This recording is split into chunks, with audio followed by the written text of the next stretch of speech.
Small towns have a charm people love to romanticize. Cozy little nook where you can settle down, start a family, and know everyone on a first name basis. But sometimes your neighbors have skeletons in their closets, and you may not be welcome once you start asking questions. My name is Ty. I lived in a small town far away from any major cities.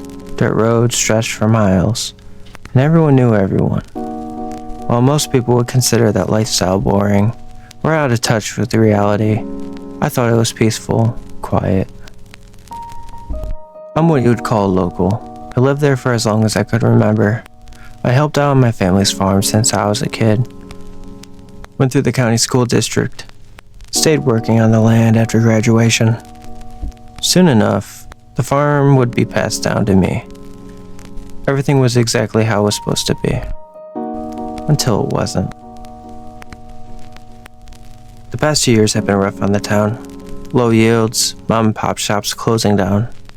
Every year, the population thinned a little more. Sometimes I wondered if it was only a matter of time before our town disappeared entirely. Still, I told myself, not yet. Every Sunday, my family drove to the local church. We stayed a few hours, then headed home. Most of the town attended, and we always sat down in the same spot, back right corner, next to the Copper family. Their daughter, Jessica, was my age. I always thought we'd end up together, since we'd known each other for as long as I could remember. That never happened. She left after high school, beauty school, I think. She never really said goodbye. Today I noticed she was back. The church gave her a warm welcome and made a big deal out of it. After the service, our families talked and I learned she planned on sticking around. Maybe even opening up her own business in town. On the way out, she stopped me and asked how I'd been. Good, I said. Nothing new. It was true. I hadn't changed. Same clothes, same interests, same job. She had changed though. She was beautiful, more confident. She asked if I want to catch up sometime. I said sure. It sounded nice. A few days later, Jessica rode her bike over and asked if I wanted to go for a walk. I grabbed my jacket and hat, and we were off. The day was perfect. 62 degrees, overcast, no wind, fall, just the way I liked it. We walked and talked about old memories, sneaking out at night with friends, games we used to play, the awkward kiss we shared before she left for college. She apologized. She said she felt like she led me on. I told her I never gave it much thought. She smirked. Eventually, we passed old farmer Fred's barn. It was a local haunt, or at least that's what we always believed. Our parents told us the same story about the place, probably to keep us away. The barn was old and dangerous, with exposed wood and broken machinery left to rust. Jessica pointed at it. I've seen Farmer Fred before, she said. I laughed. I said, oh, sure. She didn't laugh back. You mean the ghost story, I asked? You seen the ghost? She said she's seen him 3 times. Once as a kid, once a few years ago, and again last night.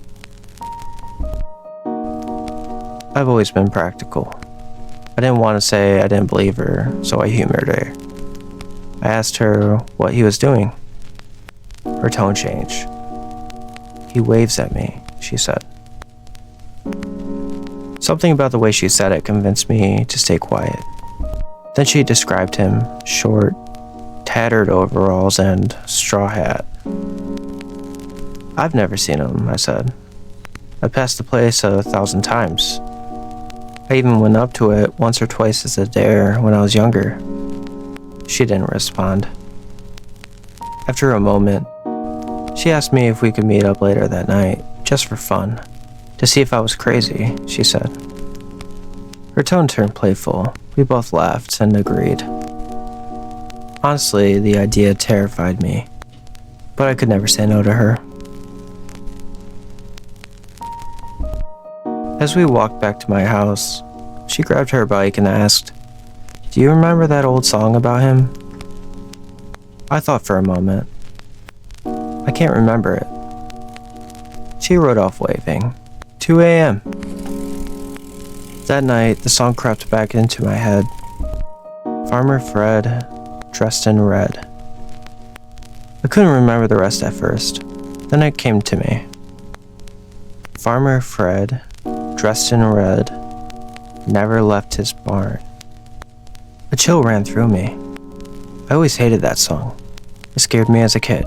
I don't like horror. I like reality. And there was no way he was real.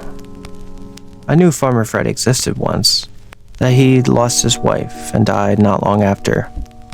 That had been decades before I was born. People said he'd been part of a strange group in town. They never went to church, they kept to themselves. At 2 a.m., I headed out. After 15 minutes of walking, I saw the barn in the distance. Then I heard the chain spinning behind me. Jessica rolled up on her bike. "I was serious," she said sternly. "I've seen him." "Then where is he?" I asked. She told me we had to stand out on the dirt road in front of the barn and sing the song. I don't even know the words. She started singing before I could finish. Farmer Fred, dressed in red, never left his barn. Farmer Fred, wife was dead, found her in the yard.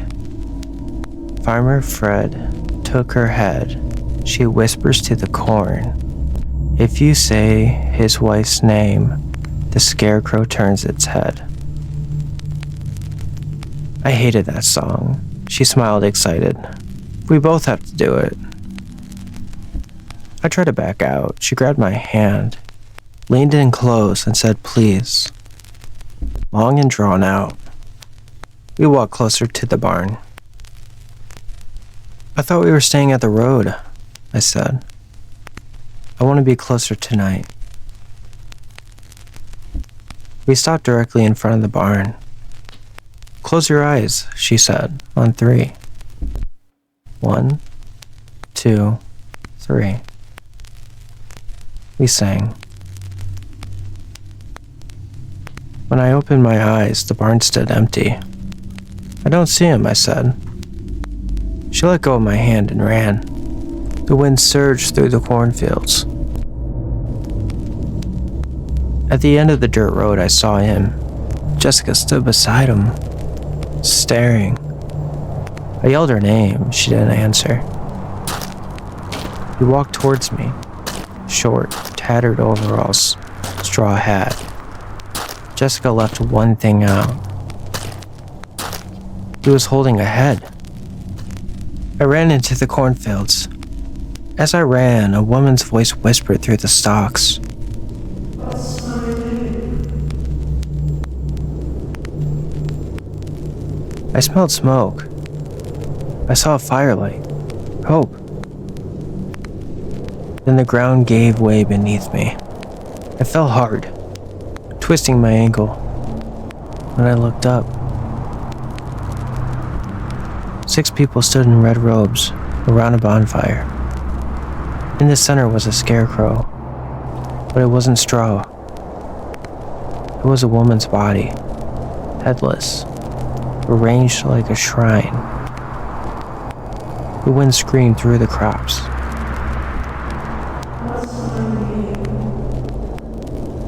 I felt every eye on me.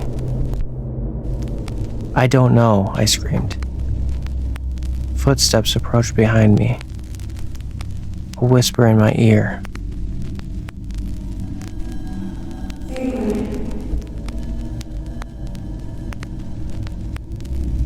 A first love, a ghost story, led astray, a sacrifice. Thank you for walking through the doors to Abyss with me. I plan to release one story a week and hope to increase in the future.